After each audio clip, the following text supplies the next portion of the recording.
ॐ अज्ञानतिमिरन्धस्य ज्ञानञ्जनशलाकया चक्षुरुन्मीलितं येन तस्मै श्रीगुरुवे नमः।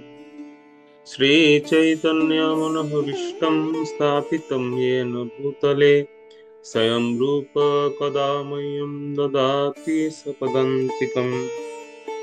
वन्देऽहं श्रीगुरो श्रीयुतपदकमलं श्रीगुरून् वैष्णवांश्च श्रीरूपं साग्रजातं सहगणरघुनाथान्वितं तं सजीवम् साद्वैतं सावधूतं परिजनसहितं कृष्णचैतन्यदेवं श्रीराधा कृष्णपादान् सहगणललिता श्रीविशाखान्वितांश्च नमो विष्णुपदाय कृष्णपृष्ठाय भूतले श्रीमते भक्तिवेदांत स्वामिनिति नामिने। नमस्ते सारस्वती देवे गौरवाणी प्रचारिणे निर्विशेष शून्यवादी पाश्चात्य देशकारिणे। वञ्चाकल्पतरुभ्यश्च कृपा सिन्धुभ्येव च पतितानं पावनेभ्यो वैष्णवेभ्यो नमो नमः। नमो महावदन्याय कृष्णप्रेम प्रदायते कृष्णाय कृष्णचैतन्य नाम्ने गौरतिसे नमः। हे कृष्ण करुणा सिन्धो दीनबन्धो जगत्पते गोपेश गोपिका कान्त राधा कान्त नमस्तुते। तप्त कांचन गौरंगी राधे वृंदावनेश्वरी वृषभानुसुते देवी प्रणमामि हरिप्रिये। जय श्री कृष्ण चैतन्य प्रभु नित्यानंद श्री अद्वैत गदाधर शिवासादि गौर भक्त वृंद। हरे कृष्ण कृष्ण कृष्ण हरे हरे हरे राम राम राम हरे हरे। ओम नमो भगवते वासुदेवाय। ओम नमो भगवते वासुदेवाय। ओम नमो भगवते वासुदेवाय। नारायणं नमस्कृत्यं नरं चैव नरोत्तमं देवीं सरस्वतीं व्यासं ततो जयमुदीरयेत्। नष्टप्रायेषु भद्रेषु नित्यं भागवत सेवया भागवतमुत्तमं श्लोके भक्तिर्भवति नष्टिकी। मूकं करोति वाचालं पङ्गुं लङ्घयते गिरिं यत्कृपातमहं वन्दे श्रीगुरुं दीनतारिणं श्रीचैतन्येश्वरं परमानन्दमाधवम्। नमो विष्णुपदाय कृष्णपृष्ठाय भूतले श्रीमते जयपताका स्वामी नामिने। नमो आचार्य पदाय निताय कृपाप्रदायिने गौरकथा दामोदाय नगर। हरे कृष्ण। সাপ্তাহিক শ্রীমদ ভাগবতম পাঠচক্র ক্লাসে উপস্থিত সমস্ত ভক্তবন্ধুদের শ্রীচরণ কমল বন্দনা করছি। সবাইকে সুস্বাগতম জানাই। আমরা যথারীতি শ্রীমদ ভাগবতের প্রথম স্কন্ধ সপ্তদশ অধ্যায় আমরা 1 থেকে 16 শ্লোক পর্যন্ত আমরা অধ্যয়ন করেছি এর পূর্বে। আজকে 17 নং শ্লোক থেকে শুরু হবে, যেখানে আমরা আলোচনা করছিলাম যে মহারাজ পরীক্ষিতের গোপ্রেম বা ওনার যে গোপ্রীতি, গোমাতার প্রতি বা গাভীদের প্রতি বা গো জাতির প্রতি ওনার প্রেম, সেটা দর্শন করে ধর্মরাজ, বিশ্বরূপী ধর্মরাজ, তিনি অত্যন্ত প্রসন্ন হয়েছিলেন। এবং পরীক্ষিত মহারাজ সেখানে বলছিলেন যে যে ব্যক্তি এই শাস্ত্রবিধি লঙ্ঘন পূর্বক এই গো জাতির উপরে এরকম নৃশংস অত্যাচার করেছে তাকে আমি অবশ্যই দণ্ড দেব। তো এই যে গোপ্রীতি দেখে ধর্মরাজ অত্যন্ত প্রসন্ন হলেন এবং প্রসন্ন হয়ে তিনি এই 17 নং শ্লোক থেকে তিনি বর্ণনা করবেন। তিনি বলতে লাগলেন, আমরা 17 নং শ্লোকে যাই, সেখান থেকে আমরা করুন একজন। হরে কৃষ্ণ। শ্রীমদ্ ভাগবতম প্রথম স্কন্ধ প্রথম শ্লোক 17। ধর্ম উবাচ তে তৎ পাণ্ডবেয়ানাং সুপ্তমার্তা ভয়ং বচঃ তেষাং গুণগণৈ কৃষ্ণ দৈত্যাদো ভগবান কৃতঃ। ধন্যবাদ। ধর্মরাজ বললেন, যে পাণ্ডবদের ভক্তি ভাবময় গুণবৈশিষ্ট্যাদিতে বিমুগ্ধ হয়ে ভগবান শ্রীকৃষ্ণ পর্যন্ত দৈত্যাদি কর্তব্যকর্ম পালন করেছিলেন, আপনি সেই পাণ্ডবদের ওই বংশধরের মতো উপযুক্ত কথাই বলেছেন। এখানে আমরা দেখতে পাচ্ছি ধর্মরাজ মহারাজ পরীক্ষিতের বহু প্রশংসা করেছেন, এবং তিনি প্রশংসা করে বিশেষভাবে ধর্মরাজের পরীক্ষিত মহারাজের পূর্বজদের বিষয়ে তিনি বলছেন যে আপনি স্বাভাবিকভাবে আপনার মধ্যে এই ধর্ম থাকার কথা, কারণ আপনার পূর্বজরা ওনারাও অত্যন্ত ধার্মিক ছিলেন, যাদের কারণে ধর্ম এখনো পর্যন্ত এই পৃথিবীতে আছে। সেই পূর্বজদের কারণে আপনার মধ্যে এইভাবে ধর্মটা প্রবাহিত হয়ে আসছে। এখানে কিন্তু ব্যবহারটা অনেক গুরুত্বপূর্ণ বিষয়। এই শ্লোক থেকে আমরা সেটা শিক্ষা পাই যে আমরা একটা কথা বলি যে ব্যবহারে বংশের পরিচয়, এরকম একটা কথা আছে। তো পরীক্ষিত মহারাজের এত সুন্দর ব্যবহার, এই ব্যবহার দেখেই ধর্মরাজ ওনাকে চিনতে পেরেছেন। ধর্মরাজ যদি ওনাকে চিনতে পারেন, তথাপি তিনি এখানে বলছেন যে আপনার যে এত সুন্দর ব্যবহার, এটা আপনার পূর্বজ বংশদের কারণেই। তারাও এরকম ছিলেন, ধর্মের প্রতি, ন্যায়ের প্রতি তারাও এরকম ঐকান্তিক বা আন্তরিক ছিলেন। বিদায় আপনার মধ্যে সেই রক্ত প্রবাহিত হচ্ছে, এবং যার কারণে আপনার মধ্যেও সেই সৎ গুণাবলীগুলো দেখা যাচ্ছে। তো সেজন্য ব্যবহারটা অনেক গুরুত্বপূর্ণ একটা বিষয়। আমরা যখন সাধারণত কারোর সঙ্গে ব্যবহার করি, বা আমরা যখন কারোর সঙ্গে ভাবের আদান প্রদান করি, তখন কিন্তু সেক্ষেত্রে বংশের একটা পরিচয় পাওয়া যায়। বংশের একটা গুরুত্বপূর্ণ দিক এখানে কাজ করে, যে সে কোন বংশ থেকে সে এসেছে। সে বংশের প্রভাব অবশ্যই তার অনুজদের মধ্যে পড়ে। বংশজ একটা শিক্ষা। তো যাই হোক, সেজন্য পরীক্ষিত মহারাজকে ধর্মরাজ তিনি ব্যবহারে চিনতে পেরেছেন। প্রথমত হচ্ছে ব্যবহার দেখে চিনতে পেরেছেন, দ্বিতীয়ত হচ্ছে পাণ্ডবদের ভক্তি, এটাও জগতে বিখ্যাত ছিল। এই ভক্তির কারণে পরীক্ষিত মহারাজের মধ্যে স্বাভাবিকভাবে ভগবানের প্রতি, ধর্মের প্রতি ভক্তি, এটা স্বাভাবিকভাবে কাজ করছিল। পরীক্ষিত মহারাজ বিশেষ করে পাণ্ডবদের যে ভক্তি, সে ভক্তির কারণে ভগবান এমন এমন কিছু কাজ করেছিলেন, যে প্রসঙ্গগুলো এখানে বর্ণনা করছেন ধর্মরাজ, যে আপনার পূর্বজদের ভক্তির বশে বন্দী হয়ে ভগবান এমন এমন কাজ করেছেন যেগুলো ভগবানের কাজ, ভগবানের করার কথা নয়। যেমন রথের সারথি হওয়া, এটা ভগবানের দরকার নেই, তা ভগবান কেন রথের সারথি হবে, কিন্তু ভগবান হয়েছিলেন। তারপর দূতের কাজ করা, একজন দূত বার্তাবাহক, এটা তো অন্য কেউ হতে পারতেন, কিন্তু ভগবান কেন হলেন? এরকম কিছু কাজ যেগুলো আসলে ভগবত তত্ত্ব বা ভগবত সম্বন্ধে যায় না, সেই ধরনের কাজও ভগবান করেছিলেন একমাত্র পাণ্ডবদের ভক্তির কাছে বন্ধন প্রাপ্ত। এর প্রশংসা করছেন ধর্মরাজ। ধর্মরাজ বলছেন যে মহারাজ, আপনার পূর্বজদের এমন ভক্তি ছিল যেখানে ভগবান বাধা পড়ে গিয়েছিলেন। ভগবান অনেক অনেক আপাত বিচারে নিচু কাজও ভগবান করেছেন।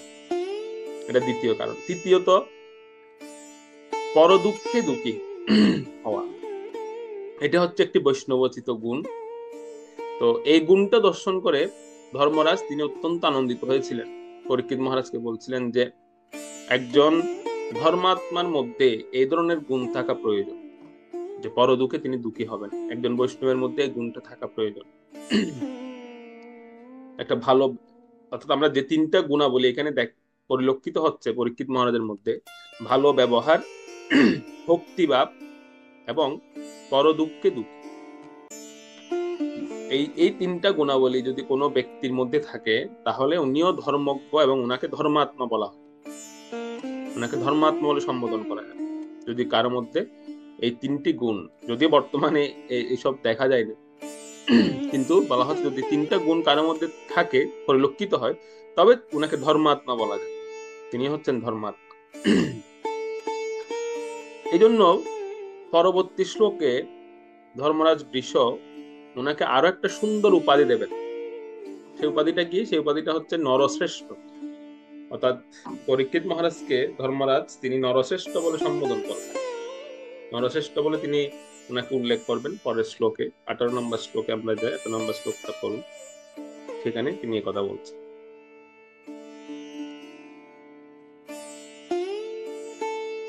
করুন। হরে কৃষ্ণ। শ্লোক নং 18। না বয়ম ক্লেশ বীজানি ইয়তস্য পুরুষর্ষভ পুরুষম তম বীজানিমো বাক্য বেদ বিমোহিতা। অনুবাদ: হে নরশ্রেষ্ঠ, কোন বিশেষ দুরাচারী যে আমাদের দুঃখ দুর্দশা ঘটিয়েছে তা নির্ণয় করা খুবই কঠিন, কারণ বহু মতাবলম্বী দার্শনিকদের বিভিন্ন সব অভিমতের দ্বারা আমরা বিমুগ্ধ হয়ে গেছি। তো এখানে যে 18 নম্বর শ্লোকটা আমরা দেখতে পাচ্ছি, সেখানে বলা হচ্ছে খুব গুরুত্বপূর্ণ যে ওনাকে নরশ্রেষ্ঠ বলে সম্বোধন করা হয়েছে কেন।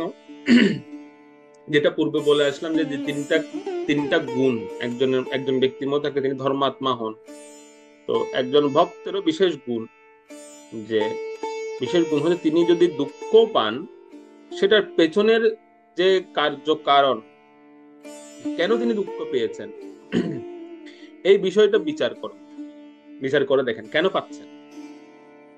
তো এটা হচ্ছে ধর্মের একটা শিক্ষা। ধর্মরাজ এখানে একটা শিক্ষা দিচ্ছেন, খুব সুন্দর কথা তিনি এখানে বলছেন। অর্থাৎ ধর্ম থেকে আমরা একটা শিক্ষা পাই। ধর্মরাজ বলছেন যে আমাকে কে দুঃখ দিয়েছে বা আমি কিভাবে দুঃখ পেলাম, এই প্রশ্নটা যেহেতু আপনি আমাকে জিজ্ঞেস করছেন, তো আপনি হচ্ছেন একজন নরশ্রেষ্ঠ। কারণ একজন ভক্ত বা একজন ধার্মিকের একটা বিশেষ গুণ যে তিনি কেন দুঃখ পান, কি কারণে তিনি দুঃখ পাচ্ছেন, এর পেছনের কারণ, এর কারণটা কি, এটা বিচার করে দেখেন কেন তিনি পাচ্ছেন। এটা হচ্ছে ধর্মের একটা বিশেষ শিক্ষা। ধর্মরাজও সেই কথাটা এখানে বলছেন যে যিনি তার দুঃখের পেছনের কারণ জানতে চেষ্টা করেন, তিনি হচ্ছেন প্রকৃত ধার্মিক। কেন তিনি দুঃখ পাচ্ছেন। যেমন আমাদের ক্ষেত্রে স্বাভাবিকভাবে কি হয় যে আমরা যদি কখনো সুখ পাই বা কোনো আনন্দ পাই, তখন আমরা বলি এটা হচ্ছে আমার ভাগ্যে ছিল, এটা আমার কপালে ছিল, সেজন্য আমি সুখ পাচ্ছি, আমার ভাগ্যে সুখটা লেখা ছিল, সেজন্য আমি সুখ পাচ্ছি। কিন্তু যখন দুঃখ পাই, যখন দুঃখ আসে, তখন কি বলি, আরে ভগবান এটা দুঃখ দিচ্ছে আমাকে, বা আমি ভগবানের কাছ থেকে দুঃখ পাচ্ছি, ভগবান আমাকে দুঃখ দেওয়ার জন্য পৃথিবীতে পাঠিয়েছেন। তখন কিন্তু ভগবানকে দোষারোপ করি। কিন্তু যখন সুখ পাই, তখন কপালকে দেখাই যে এটা কপাল, আমার কপালে সুখ ছিল, সেজন্য আমি সুখ পাচ্ছি। দুঃখ পেলে তখন ভগবানের দিকে তাকাই যে ভগবান দুঃখ দিচ্ছে আমাকে। তো এটা হচ্ছে আমাদের বেলায় ঘটে, কিন্তু প্রকৃত ধার্মিকদের যুক্তিটা হচ্ছে এরকম যে তারা কখনো এর কারণে বা ওর কারণটা তার দর্শন করে না, যে কেন আমি দুঃখ পাচ্ছি, হয়তো এর কারণে পাচ্ছি বা ওর কারণে পাচ্ছি, যেটা আমরা সবাই ভুল করি। আমরা যদি কোনো কষ্ট পাই, দুঃখ পাই, আমরা কারণটা কোনো ব্যক্তির উপর অথবা ব্যক্তির উপর দিতে না পারলে তখন ভগবানের উপর দিয়ে দিই। কিন্তু একজন প্রকৃত ধার্মিক তিনি কখনো একে ওকে কারণ দেখান না, যে এর কারণে আমি দুঃখ পাচ্ছি বা এর কারণে আমি কষ্ট পাচ্ছি, সেটা সে দেখান না। তিনি কি বলেন, তিনি স্পষ্টই এর পেছনে চলে যান, যে কি কারণে আমি এই কষ্টটা পাচ্ছি বা কি কারণে আমি এই দুঃখটা পাচ্ছি। তিনি এর পেছনের মূল রহস্যটা বের করার চেষ্টা করেন। তো এখানে স্পষ্টই দেখা যাচ্ছে যে কলির কারণেই বিশ্বরূপী ধর্মরাজ তিনি কষ্ট পাচ্ছেন। অর্থাৎ ধর্মরাজের দুঃখের একমাত্র কারণ হচ্ছে কলি ওনাকে এভাবে কষ্ট দিচ্ছে, এটা দেখাই যাচ্ছে। তো এটা দেখার পরেও তথাপি ধর্মরাজ বললেন যে এই দুঃখ পাওয়া নিয়ে নানান জনের নানান রকম মত আছে। আমি তো এক কথায় বলে দিতে পারবো না যে আমি এর কারণে দুঃখ পাচ্ছি।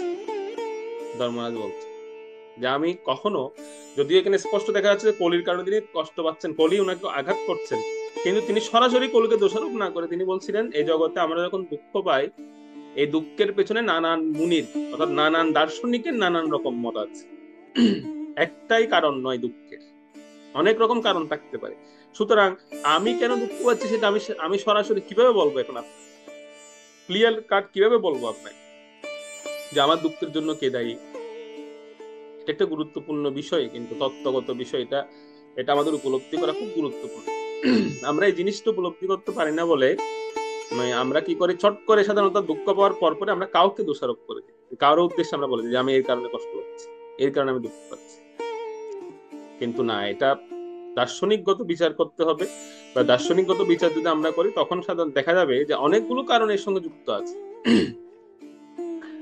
তো তাই ধর্মরাজ পরীক্ষিত মহারাজকে তিনি সরাসরি বললেন না যে ওনার দুঃখের কারণ কি বা ওনার দুঃখের জন্য কে দায়ী, সেটা সরাসরি না বলে তিনি কিছু দর্শনগত আলোচনা করবেন।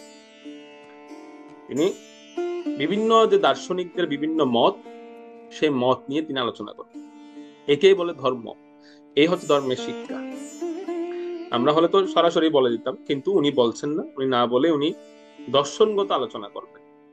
19 থেকে প্রায় 19 এবং 20 এই দুটো শ্লোকে মূলত 5টি মত নিয়ে তিনি আলোচনা করবেন। আমাদের দুঃখের পেছনে 5টি মত, বা আমাদের দুঃখের জন্য দায়ী কে, সেই প্রসঙ্গে বলতে গিয়ে তিনি 5টি মত বলবেন 19 থেকে 20 নাম্বার শ্লোকে। তো অর্থাৎ কেন আমরা দুঃখ পাই, 5 প্রকারের মত আছে, 5 প্রকারের দর্শন আছে, তো সেটা সেই বিষয়গুলো তিনি বলবেন। তো এটা হচ্ছে ধর্মরাজ দুঃখ প্রাপ্তির বিভিন্ন মতবাদগুলো তিনি তুলে ধরবেন এখানে 19 থেকে 20 পর্যন্ত। তো 19 নম্বর যে শ্লোক, সেই শ্লোকে তিনি 4টি মতামত বলবেন। প্রথম 4টি মত যে কেন আমরা দুঃখ পাই, প্রথম 4টি মত তিনি বর্ণনা করবেন। 19 নম্বর শ্লোকে যাই, 19 নম্বর শ্লোকটা পড়ুন।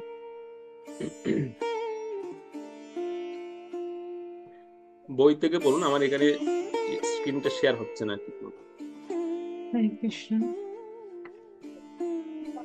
শ্লোক 19। কেচিৎ বিকল্প বসনা আহুর আত্মানম আত্মনঃ দৈবমন্য পরে কর্ম স্বভাবম পরে প্রভুম।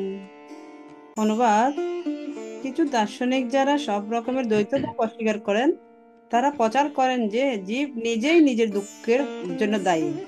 অন্যরা বলে যে অতি মানবীয় শক্তি সুখ দুঃখের জন্য দায়ী। আবার অন্যরা বলে যে কর্মই সুখ দুঃখের কর্তা। তেমনি আবার জড়বাদীরা বলে যে স্বভাব বা প্রকৃতি আমাদের সুখ দুঃখের পরম কারণ।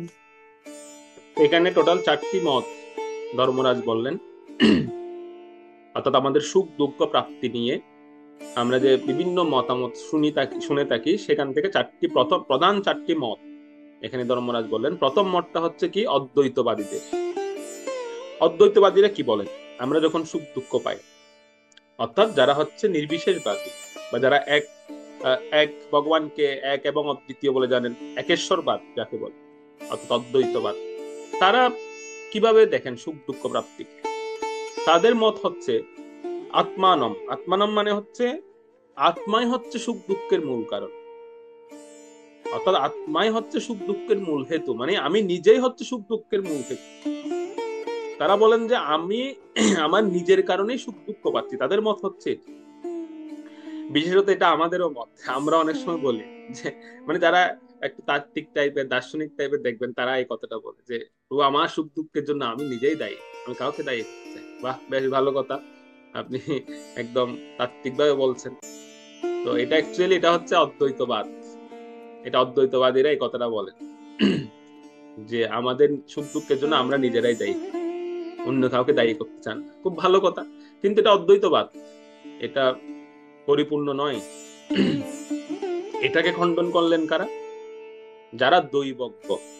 দ্বিতীয় মতবাদটা হচ্ছে যারা দৈবজ্ঞ। দৈবজ্ঞ কারা? তারা বলে থাকেন যে আমাদের সুখ দুঃখের জন্য আমরা দায়ী নই, আমাদের সুখ দুঃখের জন্য দায়ী হচ্ছে কে? দৈব, মানে অতি মানবীয় দেবতারা, যারা মানব নন, যারা হচ্ছে দেবতা, তারা হচ্ছে আমাদের সুখ দুঃখের জন্য দায়ী। গ্রহগণ, কিছু কিছু ব্যক্তিরা যারা বলবে আপনি গ্রহের কারণে কষ্ট পাচ্ছেন, আপনার গ্রহ খারাপ, গ্রহ আপনার উপর ভালো প্রভাব বিস্তার করছে না, বা গ্রহ দৃষ্টি আপনার উপর খুব খারাপ, সেজন্য আপনি কষ্ট পাচ্ছেন। কেউ কেউ আমাদের কিভাবে সাজেশন দেয় যে ভাই আপনি গ্রহ দোষ কাটান, আপনি আংটি ধারণ করুন, গ্রহের প্রতিকার করুন।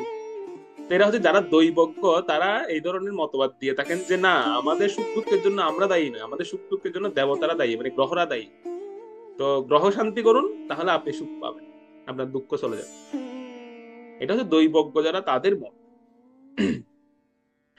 এবার তাদের উপরে হচ্ছে যারা মীমাংসক, যারা মীমাংসাকারী, শাস্ত্রের মীমাংসা করেন, তারা তারা সিদ্ধান্ত কি দিচ্ছেন? মীমাংসক তারা বলছেন না, আমরা নিজেরাও দায়ী নই বা দেবতারাও দায়ী নয়, তাহলে আমাদের দুঃখের পেছনে দায়ী কি? আমাদের দুঃখের পেছনে দায়ী হচ্ছে, তারা বলেন কর্মই হচ্ছে দায়ী। আমাদের কৃতকর্মই হচ্ছে আমাদের দুঃখের জন্য একমাত্র দায়ী। অর্থাৎ আমাদের জীবের কার্যাবলী, আমরা কি কাজ করছি, ভালো মন্দ, ভালো কাজ করলে ভালো ফল পাচ্ছি, খারাপ কাজ করলে খারাপ ফল পাবো।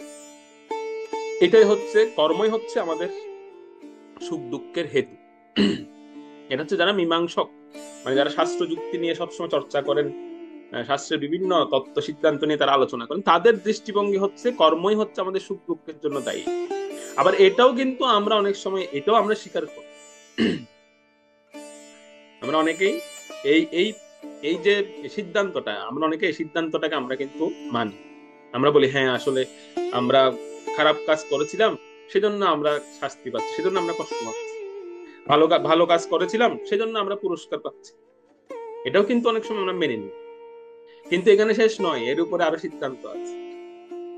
তো গেল কারা কারা গেল তাহলে? প্রথমে হচ্ছে অদ্বৈতবাদী, দ্বিতীয় হচ্ছে দৈবজ্ঞ, তৃতীয় হচ্ছে মীমাংসক। এবার এর উপরে সিদ্ধান্ত হচ্ছে লোকায়তি দর্শন। লোকায়তি দর্শন মানে যারা নাস্তিকবাদ দর্শন। নাস্তিকরা কি বলে?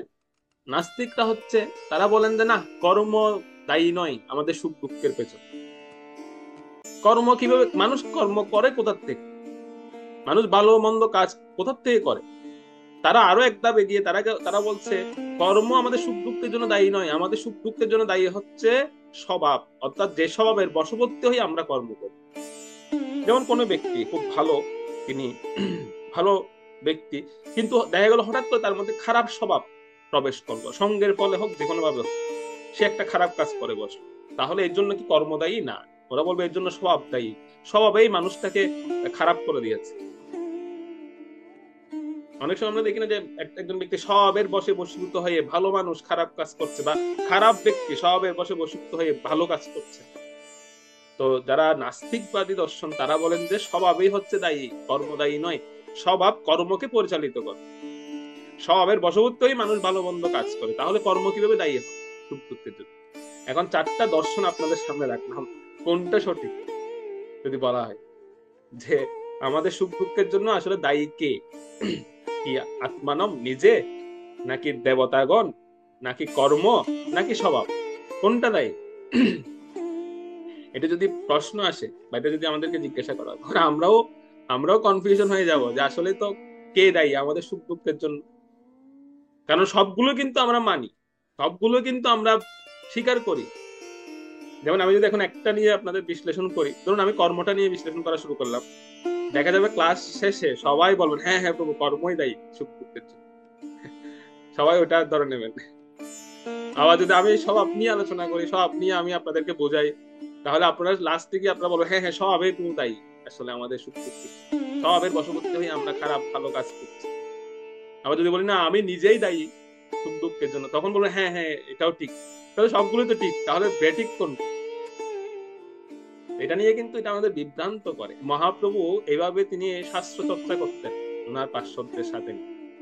মহাপ্রভু এই দর্শনগুলো, তিনি প্রত্যেকটা দর্শন নিয়ে ক্লাস দিতেন, আর প্রত্যেকটা ক্লাস শেষে ছাত্ররা বলতেন হ্যাঁ হ্যাঁ এটাই সঠিক, এটাই সঠিক। মহাপ্রভু বলছেন না, এটা সঠিক নয়, এটা ভুল।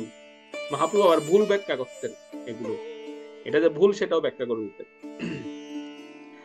এই হচ্ছে শাস্ত্রের মানে শাস্ত্রের যে আনন্দটা, শাস্ত্র চর্চার যে আনন্দ, সেটা হচ্ছে এখানে। দেখুন এখানে চারটা যে দর্শন নিয়ে আমরা আলোচনা করছি, এই চারটা দর্শনই কিন্তু আপাত বিচারে সঠিক মনে হচ্ছে আমাদের, কিন্তু চারটা দর্শন পরিপূর্ণরূপে সঠিক নয়। কিছু কিছু ক্ষেত্রে হতে পারে, কিন্তু পরিপূর্ণ সঠিক নয়। তাহলে পরিপূর্ণ কারণটা কি? জীবের সুখ দুঃখের মানে হেতু বা কারণটা কি? এর পেছনে কে আছে? স্বভাবের কারণেই কি মানুষ জীব সুখ দুঃখ পাচ্ছে? কি কারণে? এখানে শেষ নয়, এর চেয়েও উচ্চ উপলব্ধি বা উচ্চ ধারণা আছে সমাজ। যেই যে সিদ্ধান্ত বা যে মতটা বৈষ্ণবগণ দিয়ে গেছেন আমাদের, আমরা সেটাই গ্রহণ করব। আমরা কোনো অদ্বৈতবাদীর দর্শন নেব না, আমরা দৈবজ্ঞদের দর্শন নেব না, আমরা মীমাংসকদেরটাও গ্রহণ করব না, আমরা নাস্তিকদের বাদও গ্রহণ করব না। তো আমরা কোনটা গ্রহণ করব? যে মতবাদ বৈষ্ণবগণ দিয়ে গেছেন আমাদের।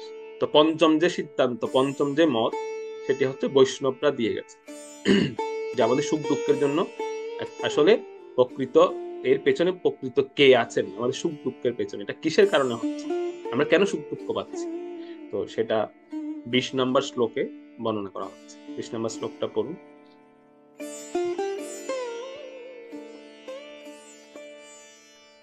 শ্লোক নং 20।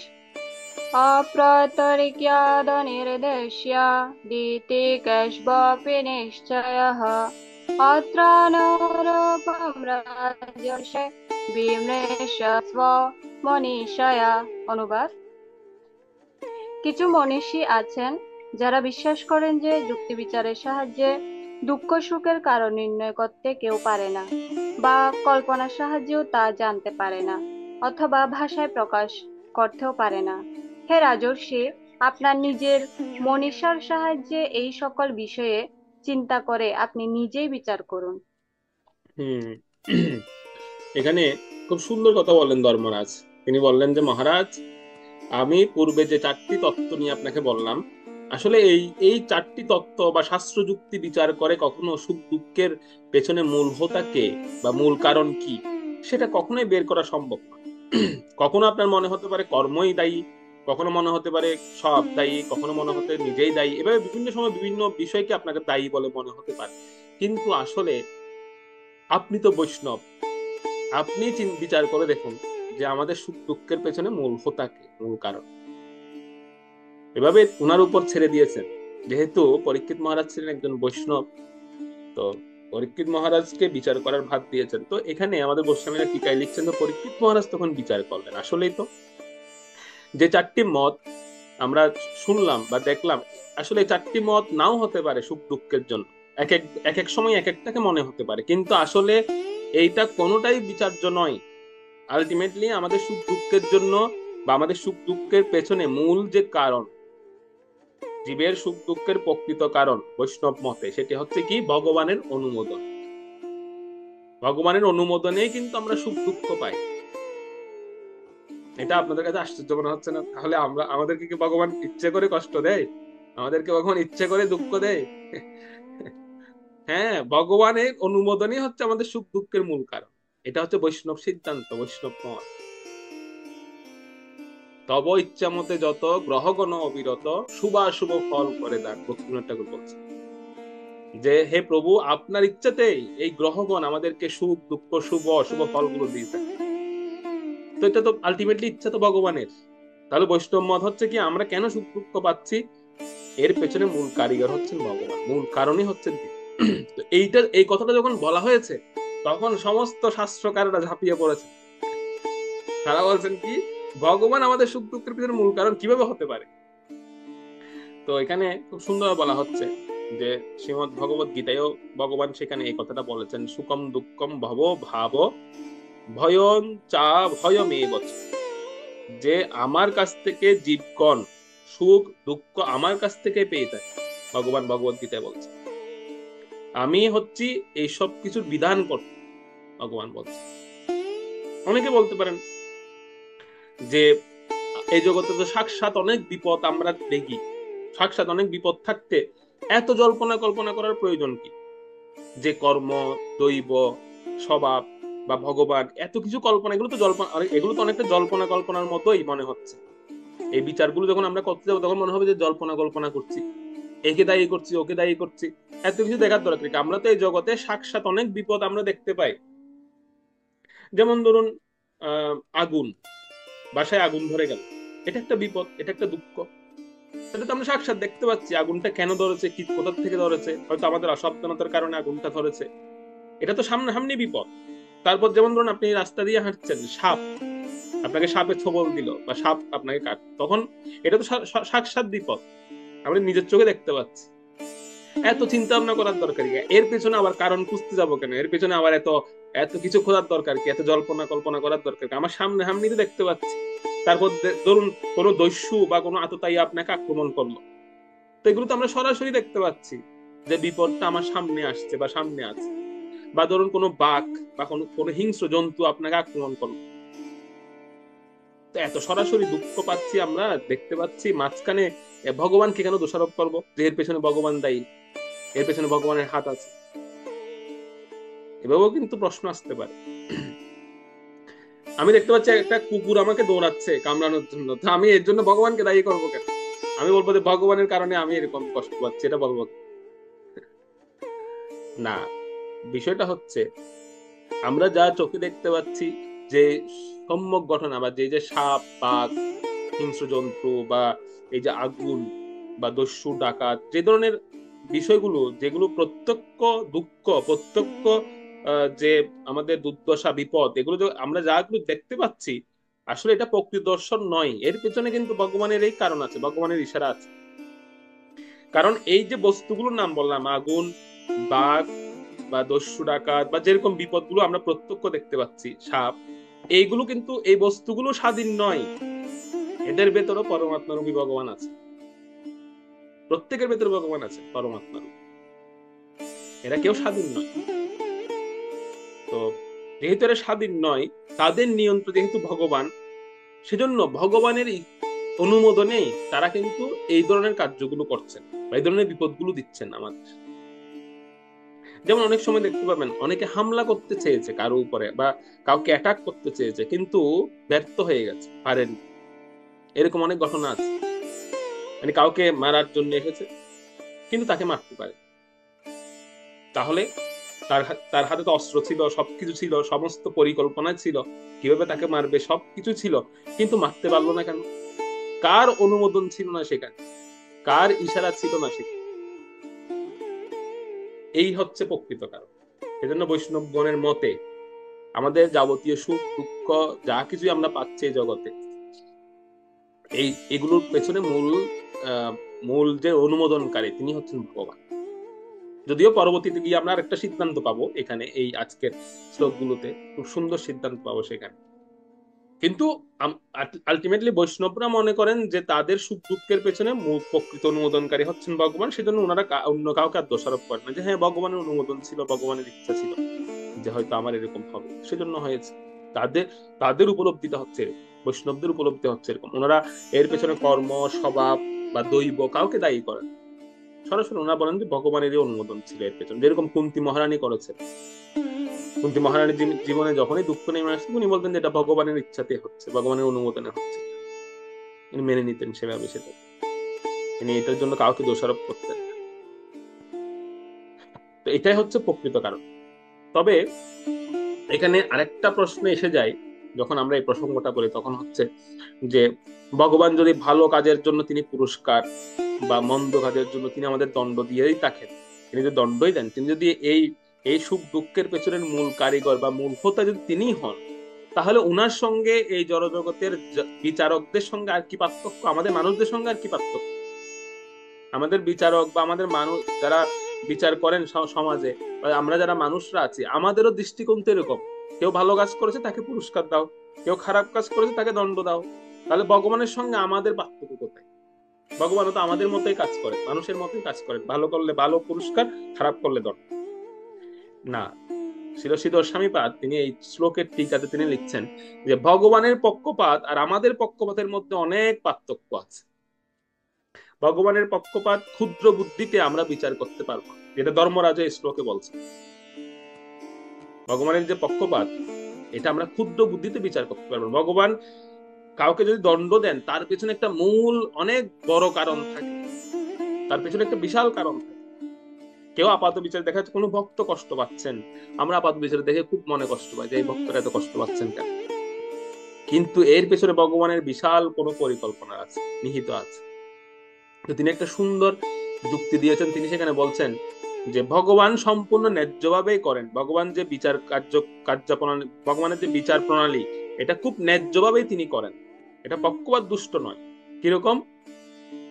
যেভাবে পিতামাতা, একজন পিতামাতা সন্তানের হিতার্থে, সন্তানের মঙ্গলের জন্য কখনো আদর করেন বা কখনো শাসন করেন। এরকম নয় যে সবসময় আদর করেন বা সবসময় শাসন করেন, সেরকম নয়। কখনো তিনি আদরও করেন মা বাবা, আবার কখনো শাসনও করেন। যেমন একজন ব্যক্তির দেখা গেল 3টা সন্তান, তো 3 সন্তান 3 স্বভাবের। তো 3জন সন্তানকে তিনি কিভাবে পালন করবেন, এটা মা বাবা খুব ভালোভাবে জানেন। তিনি কাউকে আদর দিয়ে, কাউকে শাসন করে তিনি পালন করেন। এটা ওনাকে কাউকে শেখাতে পারেন, উনি নিজে জানেন যে কাকে কি দিতে হবে, কাকে কখন দণ্ড দিতে হবে, কাকে কখন পুরস্কার দিতে হবে। তো তিনি এইভাবেই তিনি পালন করেন। তো সেম ভগবান হচ্ছেন আমাদের প্রকৃত পিতামাতা। তো ভগবান জানেন যে কখন আমাকে দণ্ড দিতে হবে, কখন আমাকে দুঃখ দিয়ে আমাকে সঠিক পথে ফিরিয়ে আনতে হবে, এটা ভগবান জানেন। সেজন্য ভগবান আমাদেরকে দুঃখ দিয়ে থাকেন, যাতে আমরা সঠিক পথে আছি বা আমরা সঠিক গাইডলাইনে আসি। এই জন্য আমাদের মাঝে মাঝে তিনি দুঃখ দেন, আমাদেরকে মাঝে মাঝে তিনি দিয়ে দেখেন যে আমার স্থিতিটা কি হচ্ছে, বা মাঝে মাঝে তিনি আনন্দ দেন। এভাবে একজন পিতা মাতা যেভাবে সন্তানকে প্রতিপালনের জন্য শাসন এবং আদর দুটোই দিয়ে থাকেন, অর্থাৎ শাসন যখন করেন তখন সন্তানের স্বাভাবিকভাবে একটু দুঃখ লাগে, কিন্তু এই শাসনটা যখন তিনি সে যখন মেনে নেয়, সে যখন গ্রহণ করে নেয়, তখন কিন্তু পরিশেষে সে মা বাবার কাছ থেকে পুরস্কার পায় বা আদর পায়। তো ঠিক সেম ভগবানও যখন আমাদেরকে দুঃখ দেন, তখন যদি আমরা সেটা মেনে নিই, তখন কিন্তু পরিশেষে গিয়ে আমরা তার জন্য পুরস্কৃত হব। তো ভগবানের দণ্ডবিধানটা হচ্ছে ঠিক মা বাবা সন্তান প্রতিপালনের, এটা আমাদের সঙ্গে তুলনা করা যাবে না, আমাদের মতো নয়, আমাদের বুদ্ধির অতীত। তো অনেক সময় যেমন ছোটবেলায় যখন সন্তানকে আপনি আদর করেন বা শাসন করেন, সেই সময় কিন্তু এটা তার কাছে বিষের মতো মনে হয় ছোটবেলায়, তখন তার বুদ্ধি হয় না তখন। ঠিক আমরা হচ্ছে এখন এরকম, আমরা হচ্ছে বুদ্ধিহীন সন্তান, তাই আমাদের ভগবানের শাসনটা আমাদের বুদ্ধির অতীত, এটা আমরা বিচারও করতে পারবো না, সেজন্য আমরা দোষারোপ করি ওনাকে। অনেক সময় আমরা আমরা ভগবানকে বলি, কারণ আমরা এখনো ছোট, মানে আমাদের এখনো বুদ্ধি হয়নি, আমাদের কাছে এগুলো বিষের মতো মনে হয়। যখন আমরা একটু দুঃখ পাই, একটু কষ্ট পাই, তখন আমাদের কাছে মনে হয় যে এরকম কেন হচ্ছে আমার সঙ্গে, সেরকম মনে হয়, যেরকম ছোট বাচ্চাদের মনে হয়। কিন্তু ভগবান সেটা করেন কেন? আমাদের শিক্ষার জন্য ভগবান সেটা করেন, এবং তিনি এই কাজটা করার মধ্যে দিয়ে, এই শাসনটা করার মধ্যে দিয়ে আমাদেরকে বোঝান যে আমাদেরকে সঠিক পথে আসতে হবে, আমাদেরকে তার পথে আসতে হবে, সেটাই বোঝানোর জন্য তিনি আমাদের সঙ্গে এই কাজটা করেন। তো সেজন্য ধর্মরাজ, বৃষরূপী ধর্মরাজ, তিনি এইভাবে নানান মতের সমালোচনা করে তিনি পরিশেষে এটাই সিদ্ধান্ত স্থাপন করলেন যে আমাদের সুখ দুঃখের মূল হেতু বা মূল অনুমোদনকারী হচ্ছেন ভগবান, যেটা পরীক্ষিত মহারাজের মাধ্যমে তিনি স্থাপন করলেন এখানে। তো এইভাবে যখন তিনি বিভিন্ন মতামতগুলো ব্যাখ্যা করছিলেন, বিভিন্ন মতগুলো তিনি বলছিলেন এবং পরীক্ষিত মহারাজের সামনে যখন উপস্থাপন করছিলেন, পরীক্ষিত মহারাজ খুব আশ্চর্য হয়েছিলেন সেই সময় যে সাধারণত একটা সাধারণ বৃষ তো এভাবে আলোচনা করতে পারে। সাধারণ একটা বৃষকে যদি আমি জিজ্ঞেস করি যে তোমার দুঃখের কারণ কি, সে দেখিয়ে দেবে যে আমার দুঃখের কারণ নেই। কিন্তু এই বৃষকে যখন আমি জিজ্ঞেস করলাম তোমার দুঃখের কারণ কি, সেই বৃষ আমাকে এতগুলো মত শোনা, এত দর্শন নিয়ে আলোচনা করলো আমার সঙ্গে, এক তত্ত্ব নিয়ে আলোচনা করলো আমার সাথে। তার মানে এই বৃষ তো সামান্য কোনো বৃষ নয়, যে নিজের দুঃখ প্রদাতাকে, নিজের দুঃখদানকারীর নাম উল্লেখ না করে, তাকে আমার সামনে প্রকাশ না করে, নানাভাবে বাক্য জাল বিস্তার করে আমাকে কি করার চেষ্টা করছে, আমাকে বিভ্রান্ত করার চেষ্টা করছে। তাহলে এই বৃষ তো সাধারণ কোনো বৃষ নয়। তাই পরীক্ষিত মহারাজ ওনাকে জিজ্ঞেস করলেন,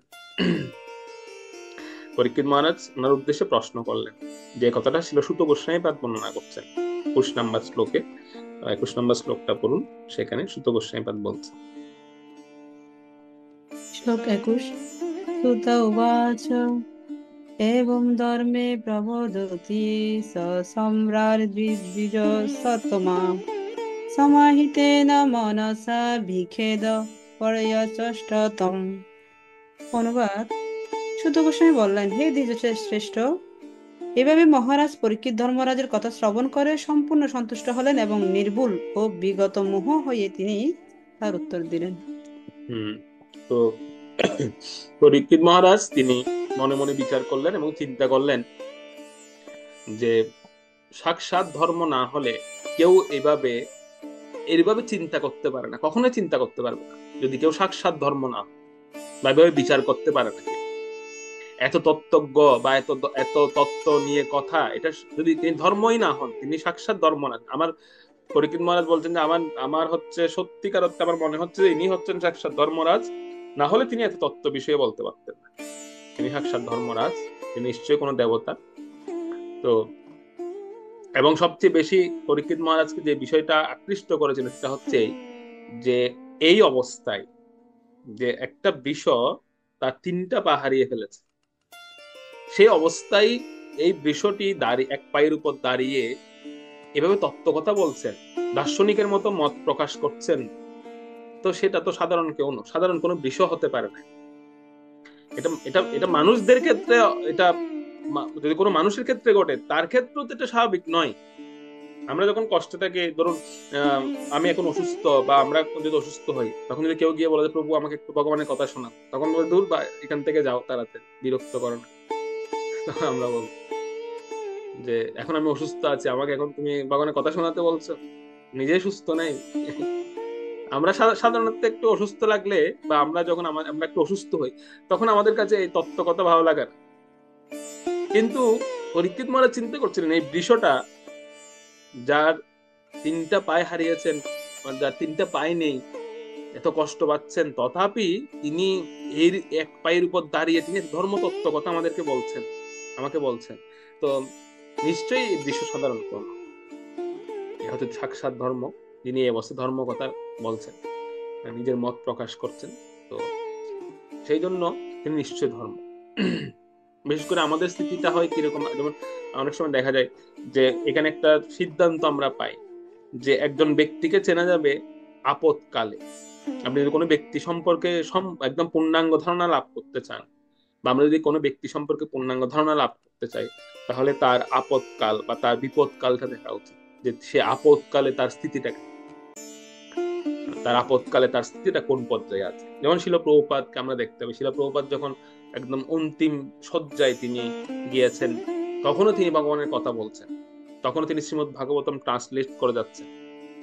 তো এই স্থিতি থেকে আমরা বুঝতে পারি যে তিনি সাধারণ কেউ, সাধারণ ব্যক্তি নন। যে এই স্থিতিতে মানুষ স্বাভাবিকভাবে মানুষের বলার কথা দূরে থাক, বলার যে শক্তি সেটা তো দূরে থাক, যে একজন মানুষ একান্ত চায় সেই সময়, মানে একদম নিরিবিলি, কেউ ওনাকে ডিস্টার্ব করবে না, সম্পূর্ণ তিনি বিশ্রামে থাকতে চান, বা এরকম একটা পর্যায়ে মানুষ যখন যায় তখন তিনি এগুলো পছন্দ করেন। কিন্তু কিন্তু একজন ভক্ত বা একজন বিশেষ ব্যক্তি শিল প্রভুপাদ, তিনি সেই সময়ে গিয়েও তিনি ভগবানের কথা বলছেন।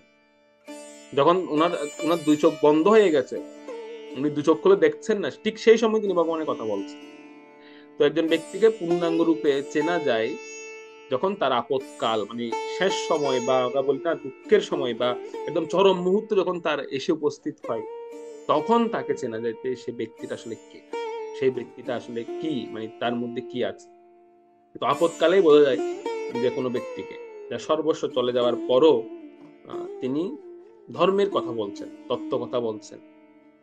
তো এবং একটা সিদ্ধান্ত যেটা পরীক্ষিত মহারাজকে খুব আকৃষ্ট করেছে, সেটা হচ্ছে যে ওনার দুঃখের জন্য তিনি বলছিলেন এটা ভগবানের ইচ্ছা। সেই ধর্মরাজ বলছিলেন এটা ভগবানের ইচ্ছাতে হয়েছে, আমার সঙ্গে যা ঘটেছে এটা ভগবানের ইচ্ছাতে। এভাবে তিনি নিজের সংকটটাকেও ভগবানের ইচ্ছা বলে তিনি দেখছেন। সেজন্য তিনি আর কেউ নন, পরীক্ষিত মহারাজ বলছিলেন যে তিনি হচ্ছেন সাক্ষাৎ ধর্মরাজ, তিনি হচ্ছেন দেবতা। তো কারণ এইভাবে তিনি সংকটময় অবস্থাতেও ভগবানের উপর তিনি বিশ্বাস রেখেছেন, সুতরাং তিনি হচ্ছেন সাক্ষাৎ ধর্মরাজ। অর্থাৎ সংকটময় পরিস্থিতিতে বিশ্বাসটাকে ধরে রাখে, এটা হচ্ছে ধর্মের লক্ষণ, বা এটা হচ্ছে দেবতাদের লক্ষণ। যিনি সংকটময় পরিস্থিতিতেও ওনার বিশ্বাসটাকে এক পাও বা এক বিন্দু পরিমাণও তিনি হারান না, তিনি হচ্ছেন ধর্ম, ধর্মকে ধারণ করেন। এটা ধর্মের একটা বিশেষ লক্ষণ, সংকটময় পরিস্থিতিতেও তিনি বিশ্বাস হারান না। তাই প্রতি উত্তরে মহারাজ পরীক্ষিত 22 নম্বর শ্লোকে তিনি উনাকে সরাসরি ধর্মজ্ঞ বলে সম্বোধন করলেন, ধর্মরাজ হিসেবে সম্বোধন করলেন। আমরা দেখি 22 নম্বর শ্লোকে যান।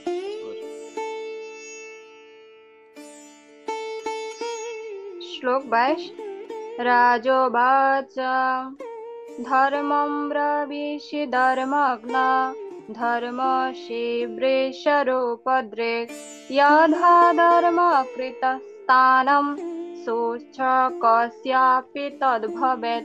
অনুবাদ: মহারাজ পরীক্ষিত বললেন, হে বৃষরূপধারী ধর্মজ্ঞ, ধর্মশাস্ত্রে বলা হয় যে অধার্মিক বা পাপাচারীর যে স্থান লাভ হয়, অধর্ম নির্দেশকেরও সেই স্থান লাভ হয়ে থাকে।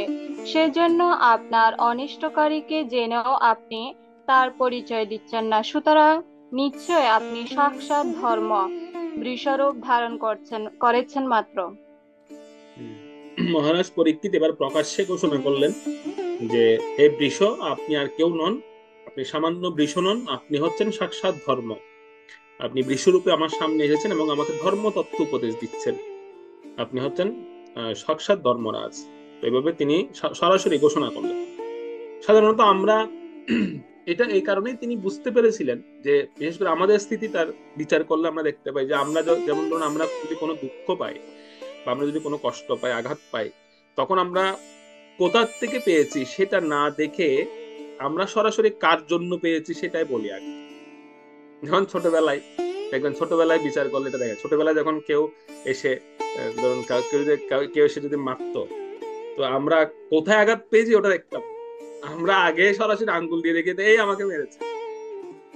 আমরা কিন্তু এভাবে বলি ছোটবেলায়। এটা আপনাদের প্রত্যেকেরই আপনাদের অভিজ্ঞতা আছে। মানে আমি আঘাত পেয়েছি, কোথায় আঘাত পেয়েছি আগে সেটা পরিচর্যা করা উচিত না, সেটা না করে আগে কার জন্য পেয়েছি তাকে দেখিয়ে দেবো আঙ্গুল দিয়ে, যে ওর জন্য আমি আঘাত পেয়েছি, ও আমাকে মেরেছে। ছোটবেলায় আমরা এরকম করতাম।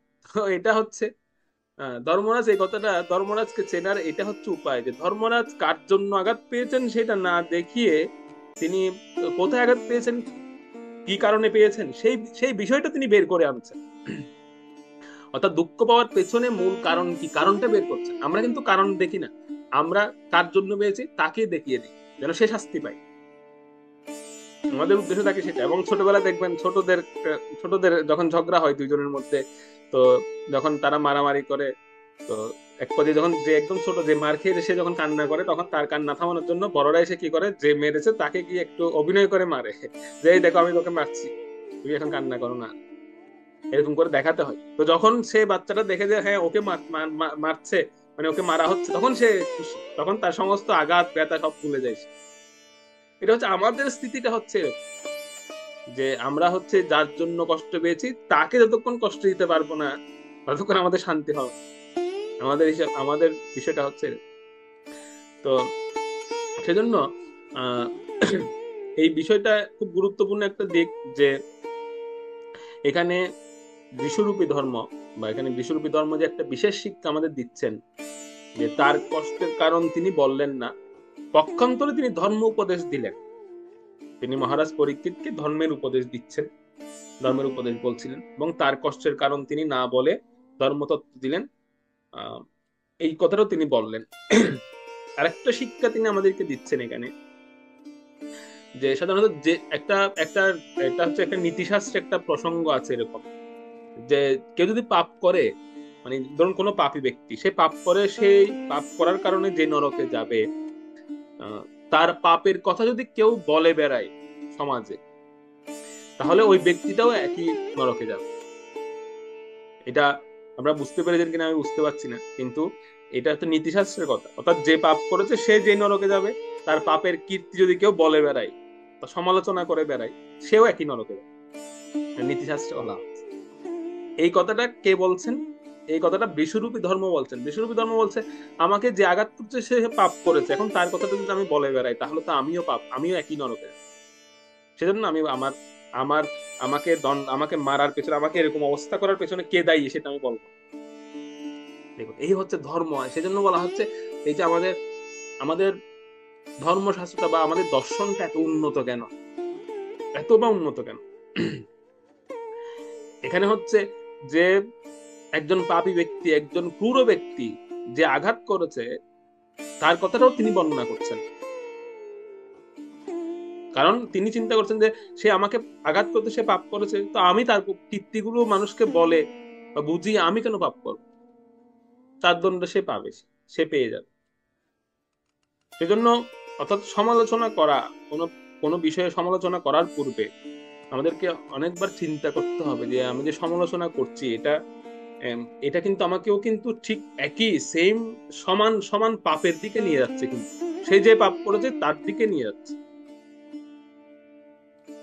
একটা গ্রামে এরকম একবার বৈষ্ণব সেবা হচ্ছিল। তো বৈষ্ণব সেবাতে অনেক ব্রাহ্মণরা এসেছে সেখানে। তো ব্রাহ্মণরা খেতে বসেছেন। তো পায়েস সর্বশেষ খাওয়ার শেষে পায়েস পরিবেশন করা হচ্ছে। তো পায়েস যখন পরিবেশন করা হচ্ছে, সেই সেই পায়েস পরিবেশন করার সময় সে পায়েসটা যখন দিতে আনছিল, তখন উপর দিয়ে একটা পাখি, একটা চিল, সে একটা মৃত সর্পকে নিয়ে যাচ্ছে, একটা মরা সাপকে, বিষাক্ত সাপকে নিয়ে যাচ্ছে। তো বিষাক্ত সাপটাকে যখন নিয়ে উড়ে যাচ্ছিল, সেই বিষাক্ত সাপের মুখ থেকে এক ফোঁটা বিষ এসে ওই পায়েসের মধ্যে পড়েছে। আর ওই ওই পায়েসটা তো কি করেছে, যারা সার্ভিস করছিল, পরিবেশন করছিল, তারা কি করেছে, এটা মিক্সড করে এটা ব্রাহ্মণদেরকে খেতে দিয়েছে। তো ব্রাহ্মণরা যেই সেই পায়েসটা খেয়েছেন, সেই বিষাক্ত পায়েসটা খাওয়ার ফলে প্রায় সেখানে 71 জন ব্রাহ্মণের মৃত্যু হয়। 71 জন ব্রাহ্মণ মারা যায় সেখানে, সে রাজ্যে। তো যখন তারা মারা গেল, তো মারা যাওয়ার কারণটা কেউ খুঁজে বের করতে পারছিল না, কেন মারা গেল। পরে বুঝতে মানে তারা কারণ খুঁজে বের হলো যে কি, যে পায়েসটা বিষাক্ত ছিল, পায়েসের মধ্যে বিষ ছিল, যার কারণে এই সমস্ত ব্রাহ্মণরা মারা গিয়েছে। তো সবাই তো এক একজন এক একজনকে দোষারোপ করছে, কেউ রাঁধুনিকে দোষারোপ করছেন, কেউ পরিবেশনকারীকে দোষারোপ করছেন, কেউ বা রাজাকে দোষারোপ করছেন, যিনি এই বৈষ্ণব সভার আয়োজন করেছেন তাকে দোষারোপ করছেন যে কিভাবে হলো, এটা কিভাবে হলো। তো এদিকে যথাসময়ে যমরাজ তিনি চিন্তা করছিলেন যে আসলে এটার জন্য দণ্ড কে পাবে, এটার জন্য কাকে দণ্ড দেওয়া যায়। তিনিও চিন্তায় পড়ে গেছেন। এই জন্য এই জন্য এই যে পাপ, 71 জন ব্রাহ্মণের যে হত্যার যে পাপ, সেই পাপটা কাকে দেওয়া যায়, সেই পাপটা আমি কার খাতায় লিখব, যে আসলে এর জন্য দায়ী কে। তো তিনি যমরাজ চিত্রগুপ্তরা চিন্তা করছিলেন যেটা কাকে দেওয়া যায়, কাকে দেওয়া যায়, অনেক চিন্তা করছিলেন। তো পরিশেষে সে রাজ্যে কিন্তু সবাই আস্তে আস্তে মারা যাচ্ছে, মানে কালক্রমে সবাই, রাজা থেকে শুরু করে সবাই, তারা আস্তে আস্তে মারা যাচ্ছে। কিন্তু এই যে পাপ, যেটা 71 জন ব্রাহ্মণ হত্যার যে পাপ, সেটা কিন্তু রয়ে গেছে, সেটা কাউকে দেওয়া যাচ্ছে না। সেটা কাকে দেওয়া যায়? কারণ আমরা যদি বলি যে চিল দায়ী, সে সাপকে নিয়ে যাচ্ছে, না সে দায়ী নয়, সে তো তার খাবার নিয়ে যাচ্ছে, সে দায়ী হবে কিভাবে? বা যদি বলে যে তাহলে সাপটা দায়ী, সাপটাও দায়ী নয়, সে তো মারা গেছে, তার মুখ থেকে যদি বিষ পড়ে, তাহলে তো সাপ, এর জন্য সাপ দায়ী নয়। তারপর যদি বলে যে যারা পরিবেশনকারী তারা দায়ী, না, পরিবেশনকারী কিভাবে দায়ী থাকতে পারে, তারা তো দেখতেই পায়নি সেখানে যে বিষ ছিল। যদি বলে রাজা দায়ী, যিনি বৈষ্ণব আয়োজন করেছেন, না, রাজাও দায়ী নন, রাজাও তো জানেন না যে এখানে বিষ ছিল, উনি তো ইচ্ছাকৃতভাবে এটা করেন। তাহলে এই দোষটা কাকে দেওয়া? যমরাজা চিত্রগুপ্ত তারা খুব চিন্তায় পড়ে গেছেন যে 71 জন ব্রহ্ম হত্যার পাপ, এটা কাকে দেওয়া হবে, কাকে। তো একদিন ওনারা ছদ্মবেশ ধারণ করে, যমরাজ এবং চিত্রগুপ্ত, ওনারা ছদ্মবেশ ধারণ করে ওনারা এসেছেন সেই গ্রাম। এসে ওনারা জিজ্ঞেস করছেন, আচ্ছা এখানে একটা খুব ভয়ঙ্কর একটা ঘটনা ঘটেছিল আজ থেকে বহু বহু বছর পূর্বে, যে এক রাজার বৈষ্ণব সেবাতে এরকম 71 জন ব্রাহ্মণ তারা মারা গিয়েছেন কোনো কারণ ছাড়াই। তো আসলে এটার জন্য কাকে দায়ী বলে মনে করছেন? তো কেউ এই প্রসঙ্গটা কেউ বলছে না, সবাই চুপচাপ, কেউ এই প্রসঙ্গে বলছে না। হঠাৎ তাদের মধ্যে থেকে একজন বয়স্কা মহিলা, তিনি এসে বলছেন যে এর জন্য রাজাই দায়ী, সরাসরি বলে দিচ্ছেন যে এর জন্য রাজাই দায়ী, তিনি, উনার কারণে কিন্তু এরা মারা গেছে, উনি এই বৈষ্ণব আয়োজন করেছেন বলে, তারা খেতে এসেছে বলে, তারা এই বিষাক্ত পায়েস খেয়ে তারা মারা গেছে। তো যমরাজ সাথে সাথে এই চিত্রগুপ্তকে বললেন, সমস্ত 71 জন ব্রহ্ম হত্যার পাপ ওই মেয়েটার খাতায় লিখো, এই বুড়িটার খাতায় লেখো। কারণ সে না জেনে একজনকে দোষারোপ করে দিয়েছে। আসলে তো রাজা দোষী নয়, কিন্তু সে বলে দিয়েছে যে রাজাই হচ্ছে দোষী। সে বিচার না করে, সেটার বিষয়ে বিচার বিবেচনা না করে, সে একজনের উদ্দেশ্যে তার সমস্ত দোষগুলো একজনের উদ্দেশ্যে দিয়ে দিয়েছেন। সেজন্য যমরাজ বলছেন, পেয়ে গেছি, এই 71 জন ব্রহ্ম হত্যার পাপী, তাকে ধরে নিয়ে যাও নরক। সেজন্য সমালোচনা করার পূর্বে খুব চিন্তা ভাবনা করে করা উচিত। অ্যাকচুয়ালি করা উচিত নয়, কিন্তু আমাদের চিন্তা ভাবনা করা উচিত। কারণ এটা সমালোচনা করতে গেলে, যেটা নীতিশাস্ত্র বলা হচ্ছে, যে পাপ করেছে তার যেরকম পাপ হয়, সমালোচনাকারীর পাপও তার মতোই হবে, সেম পাপ। সেজন্য এখানে ধর্মরাজ তিনি কারো নাম উল্লেখ করছেন না, তিনি বলছেন না যে তাকে এই এই অবস্থা তার কে করেছেন, তিনি সেটাও বলছেন।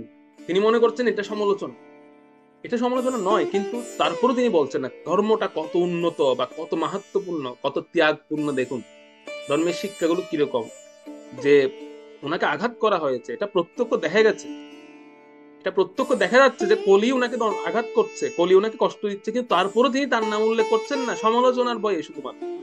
অথচ আমরা কত অল্প অল্প বিষয়ে সমালোচনা করে ফেলি, খুব অল্প অল্প বিষয়ে, যেটা আমি জানিও না সেই বিষয়েও আমরা সমালোচনা করে বসি, কমেন্টস করে দিই। কিন্তু এখানে ধর্মরাজ, তিনি, এটা ধর্মরাজ নয়, পরীক্ষিত মহারাজ নিজে দেখতে পাচ্ছেন যে ধর্মরাজকে কে আঘাত করে, তারপর তিনি জিজ্ঞেস করছেন রাজা হিসেবে। কিন্তু ধর্মরাজ বলছেন, উনি বলছেন না না, আমার এইগুলোর পেছনে এটা ভগবানেরই ইচ্ছা, এভাবে তিনি বলছেন। সেজন্য পরীক্ষিত মহারাজ বলছেন আপনি হচ্ছেন ধর্মজ্ঞ, আপনি ধর্মরাজ। তবে একটা বিষয় কি, যে আমরা মহারাজ পরীক্ষিত বলছিলেন যে তাহলে আমরা যদি এভাবে যদি স্বীকার না করি, আমরা যদি ধর্মের কথা বলে, ধর্মের দোহাই দিয়ে আমরা যদি বলি যে না এগুলোর জন্য ভগবানই আসলে ভগবানের ইচ্ছাতেই হচ্ছে, বা ভগবানের ইচ্ছাতে আমি এরকম দুঃখ পাচ্ছি, আমরা যদি এরকম অপরাধীকে যদি বারবার বাঁচাতে চেষ্টা করি, তাহলে তো অপরাধ সমাজে বৃদ্ধি পাবে। পরীক্ষিত মহারাজ বলছে অপরাধ সমাজে বৃদ্ধি পাবে। তো সেজন্য এই জিনিসটা আমাদের মাথায় রাখতে হবে যে আমরা কি অপরাধীকে গোপন করব? কোনো অপরাধকে কি আমরা গোপন করবো এভাবে? ধর্মের কথা, এটা যদিও উন্নত বৈষ্ণবদের ক্ষেত্রে বা এরকম ধর্মজ্ঞদের ক্ষেত্রে হয়তো ওনাদের মহানতা হচ্ছে এই যে ওনারা ওনাদের কষ্টের জন্য কাউকে দায়ী করেন, এটা বেশ ভালো কথা।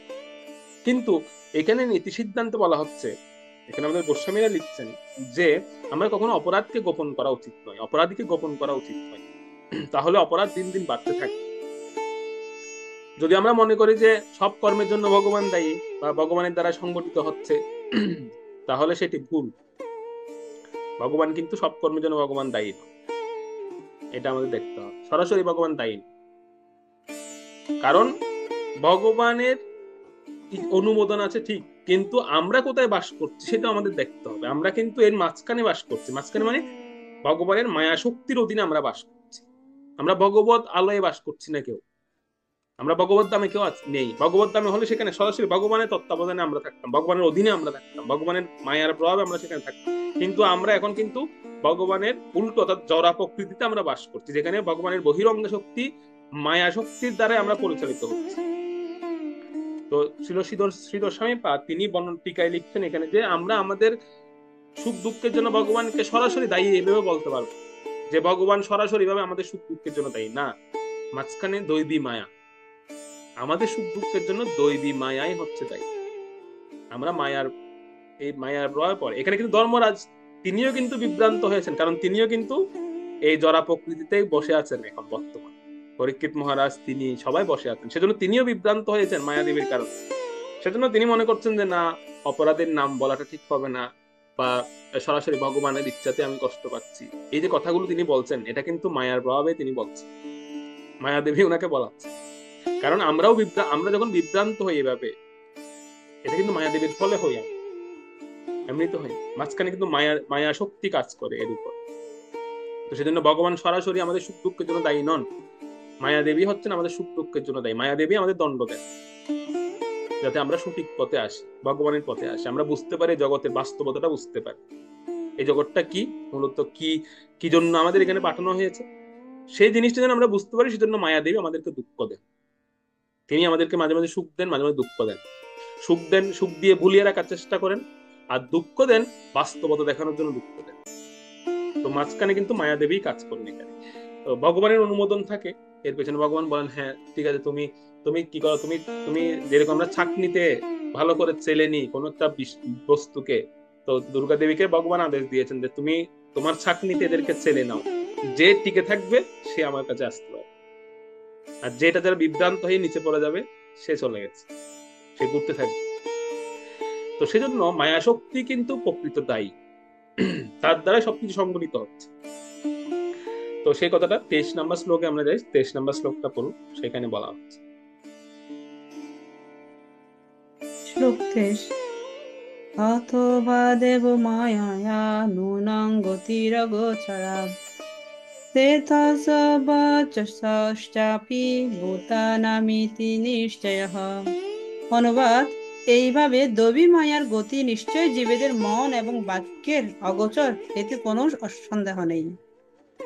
এইভাবে দৈবী যে মায়া অর্থাৎ ভগবানের যে মায়া শক্তি, এইটা আমরা বুঝতে পারি না, সেজন্য আমরা এরকম দ্বন্দ্বের মধ্যে পড়ে যাই যে কে দায়ী কে দায়ী কে দায়ী, এভাবে করতে থাকি। কর্মদায়ী, স্বভাব দায়ী, দৈব দায়ী, এবার বিভিন্ন বিভিন্ন জনকে আমরা দায়ী করি, কিন্তু অ্যাকচুয়ালি এর পেছনে মূল দায়ী হচ্ছে দৈবী মায়া, ভগবানের মায়া শক্তি দায়ী আমাদের সুখ দুঃখের পেছনে। তিনি আমাদেরকে এভাবে দেন। এই শ্লোকের তাৎপর্য ছিল প্রভুপাদ একটা সুন্দর প্রসঙ্গ উল্লেখ করেছেন, তোমরা সেখানে দেখতে পাবেন যে শিল প্রভুপাদ এখানে খুব সুন্দর কথা বলছেন যে ধর্মরাজও খানিকটা দ্বিধাগ্রস্ত হয়েছিলেন, যেটা আমি প্রথমে বলে আসছিলাম যে কি করবেন তিনি।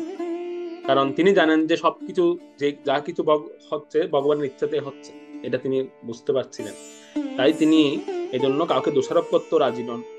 এটি হচ্ছে ধর্মের একটি নৈতিক শিক্ষা আর কি। ধর্মের নীতিটা হচ্ছে এরকম যে তিনি তার দুঃখের জন্য তিনি কাউকে দায়ী করতে রাজি।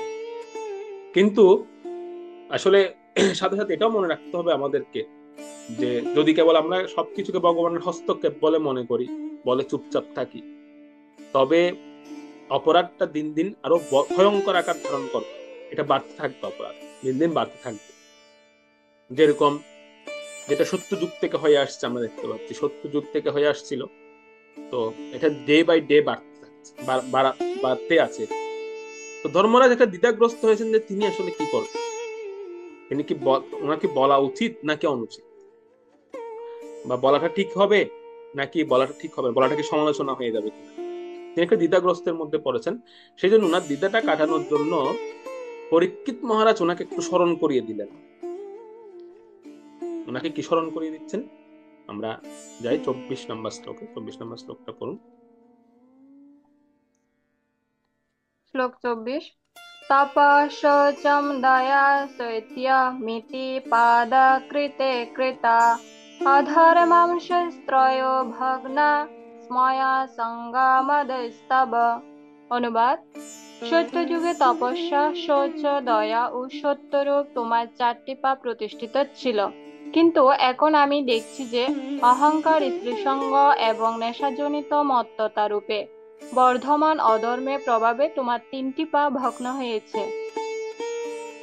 তো এখানে এই শ্লোকের টিকাতে ছিল শ্রীধর স্বামীপাদ, তিনি লিখছেন যে সত্য যুগে ধর্মের 4টি পা পূর্ণাঙ্গ রূপে ছিল, পূর্ণরূপে ছিল বিদ্যমান। তপস্যা, শৌচ, দয়া এবং সত্য, 4টা পাই বিদ্যমান ছিল পূর্ণরূপে। তো এটা সত্য যুগে কেউ এই 4টা চরণকে, 4টি পাকে কেউ আক্রমণ করেন। তো তিনি লিখছেন যে ত্রেতা যুগ যখন আসলো, তখন এই 4টি চরণের জন্য অধর্মের 4টি সেনাপতি অধর্ম সৃষ্টি করলো ত্রেতা যুগ থেকে। সত্য যুগে নয়, সত্য যুগে পূর্ণাঙ্গ রূপে, সত্য যুগে 4টা পা পূর্ণরূপে বিদ্যমান ছিল, তারা কেউ তাদেরকে আক্রমণ করে বা আঘাত করে। কিন্তু ত্রেতা যুগ যখন আসলো, তখন অধর্ম তিনি তার 4জন প্রধান সেনাপতি সৃষ্টি করলেন এই 4টা পাকে ধ্বংস করার জন্য, নষ্ট করার জন্য। তারা কে কে? তারা হচ্ছেন অহংকার, একজন হচ্ছেন অহংকার, দ্বিতীয় হচ্ছে কুসঙ্গ, কুসঙ্গ দ্বিতীয়, তৃতীয় হচ্ছে মত্ততা মানে উন্মত্ততা, এবং চতুর্থ জন হচ্ছেন মিথ্যা। এই 4জন অধর্মের সেনাপতি। কে কে? অহংকার, কুসঙ্গ, মত্ততা এবং মিথ্যা। এই 4জন হচ্ছেন অধর্মের সেনাপতি। এই সেনাপতিদেরকে দিয়ে ত্রেতা যুগ থেকে পর্যায়ক্রমে আঘাত করা শুরু করেছেন কাকে? ধর্মরাজ।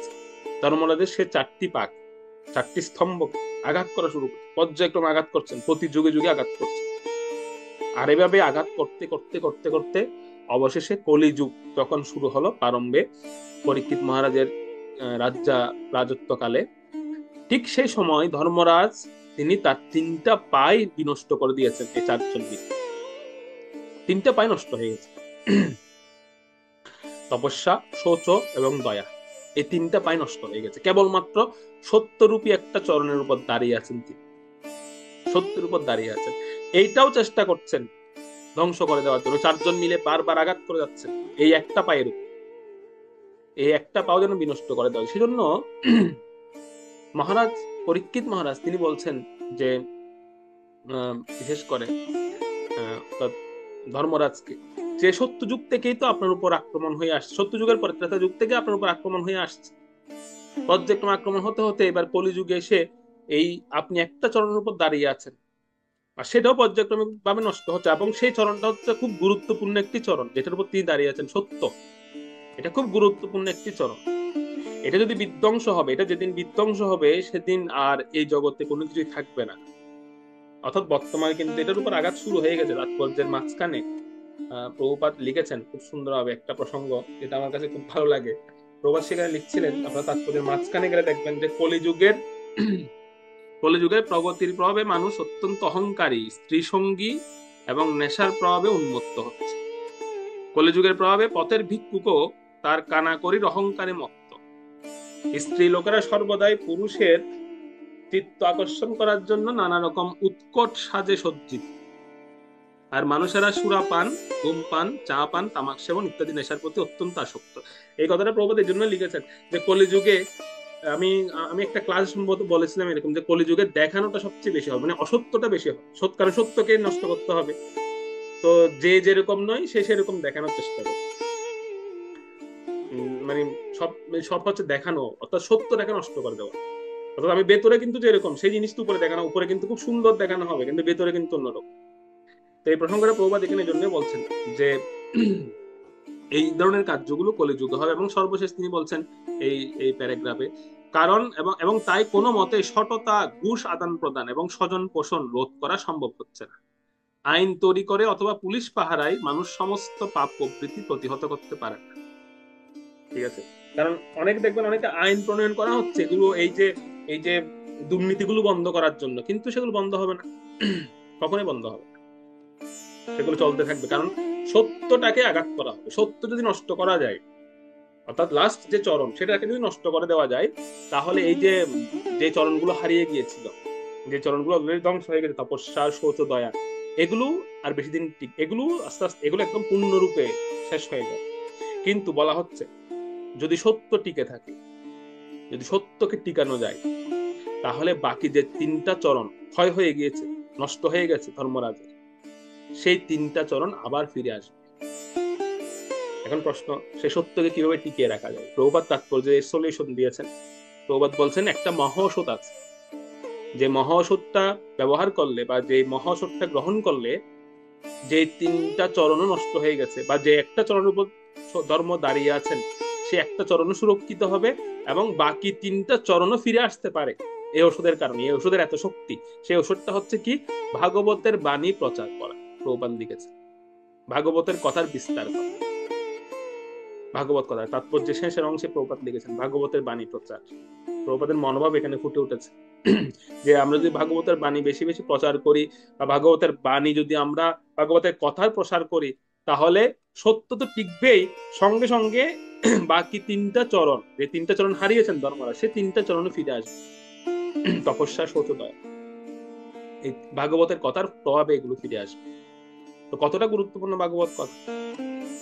সেজন্য মহারাজ পরীক্ষিত এখানে ধর্মরাজকে বলছিলেন যে হে ধর্মরাজ, আপনি এভাবে চুপ করে থাকতে থাকতে আপনি সত্য যুগ থেকে চুপ করে আছেন, তো ত্রেতা, দাপর মাঝখানে চলে গেল, এই দুটো যুগেই তো আপনি এভাবে চুপ করে থাকতে থাকতে এই অপরাধী সম্পর্কে না বলতে বলতে এখন তো আপনি 3টা চরণই হারিয়ে ফেলেছেন।